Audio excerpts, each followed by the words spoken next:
Today we're talking about the brand new Sigma 50mm f1.4 DGDN. Now, in case you missed it, our dreams have come true, and Sigma has announced the 50mm f1.4 for the DGDN Art Series lineup. Now, while this lens is not coming out until later this month, I have had the pleasure of using it for the last couple weeks and want to talk to you guys about my general feelings and opinions on this lens. But I do want to preface this with the fact that Sigma did send me this lens to test. But as always, they're not requiring I say anything specifically and are completely okay with me saying whatever I want in this review, and so you are getting my full and honest opinion. Now, as always, I'm going to break down my thoughts on this lens by talking about the image, the build, and my overall thoughts / who I think could be useful for.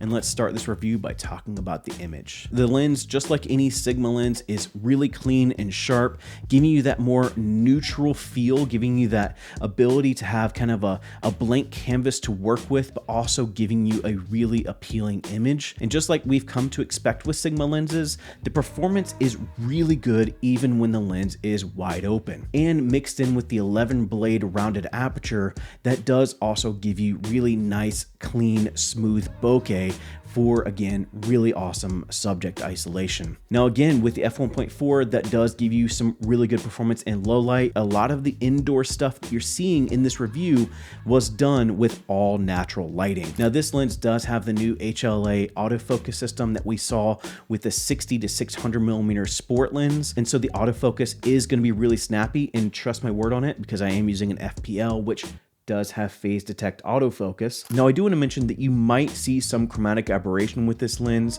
but for the most part, I do feel like it's really well controlled. You really have to start pixel peeping to notice that there is chromatic aberration with this lens. The only thing I wish was a little bit better with the image performance was the minimum focusing distance. For some reason, I found myself wanting to get a little bit closer to my subject when I was shooting with this lens, and so I do feel like it could be a little bit better, but again, that's one sacrifice I'm okay with making, knowing that overall I'm going to have a really good image coming out of this lens. And so with that, let's go over and talk about the build of the lens. Much like other DGDN Art Series lenses, this lens is very compact, but also really sturdy and really well built. The lens is dust and splash resistant, and it does come with a variety of switches and buttons on the lens. You will have an autofocus and manual focus switch.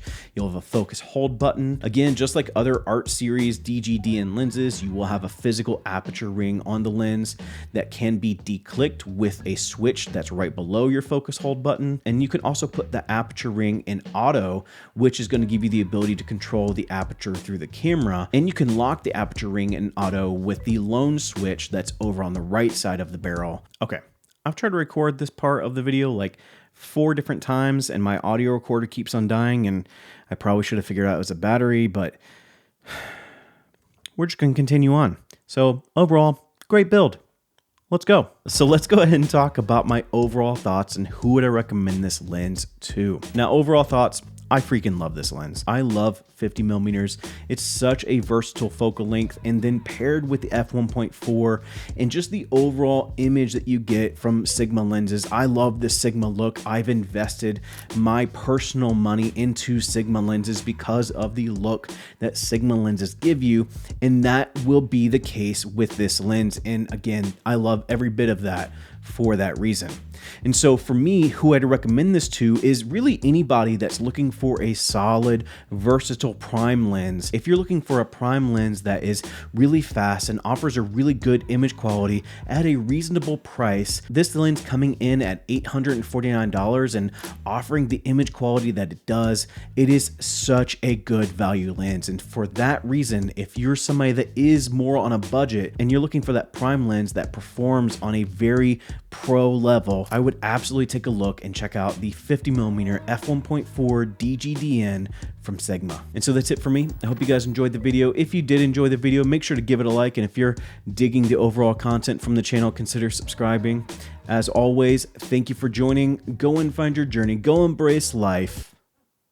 Peace.